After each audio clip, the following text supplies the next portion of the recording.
যেহেতু আমার ব্যাট ছিল না এই জন্য ছেলেরা আমাকে খেলতে নিত না। এখন কি আর ক্রিকেট খেলা হয়, শর্টের জন্য ক্রিকেট খেলেছি। গ্যাঞ্জাম আছে যেদিকে আমি নাই সেদিকে আমি পিছনে দৌড় দিব। কোনো সময় কারো মন নিয়ে খেলতে চাই না, দিস ইজ ভেরি ব্যাড। কারণ গত বছর আমি পার্টিসিপেট করতে পারি নাই। গত বছর আমি যখন দেখছিলাম যে ফেসবুকে ঢুকলেই সবাই ক্রিকেট খেলতেছে অ্যান্ড অল, তারপর শিহাব ভাই আমাকে কল করেছিল তার টিমে জয়েন করার জন্য। ওই টাইমে I was not fit physically, তো I was like next time যখন নেক্সট ইয়ার হবে definitely I am gonna participate. So here I am. এখন কি আর ক্রিকেট খেলা হয়, শর্টের জন্য ক্রিকেট খেলেছি অনেকদিন আগে। ছোটবেলায় ক্রিকেট খেলতে চাইতাম, খালি আমার তো ব্যাটিং প্রেফার করি। সো আমি যেহেতু আমার ব্যাট ছিল না এই জন্য ছেলেরা আমাকে খেলতে নিত না।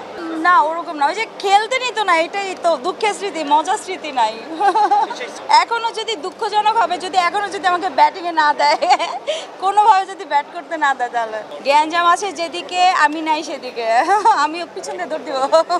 কার বলে 6 মারতে চাই, যে কোনো মানে I don't have any one, মানে আমি টার্গেট করে রাখি নাই যে ও মুখের সাথে আমার ঝামেলা beef and I am gonna take revenge বা দিস অ্যান্ড দ্যাট।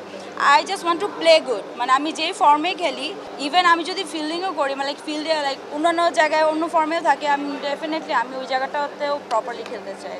আমি জানি আমি কোনো খেলায় কখনো জিতি না, সো আই ডোন্ট নো, ওদের ব্যাপারটা আমি বলতে পারছি না।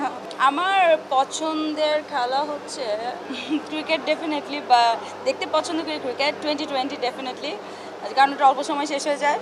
আর হচ্ছে পছন্দের খেলা লুডো। অ্যাকচুয়ালি পছন্দের ক্রিকেটার তো মাশরাফি বিন মুর্তজা ছিলেন, সাকিব আল হাসান, তামিম ইকবাল, সবই আমার পছন্দ।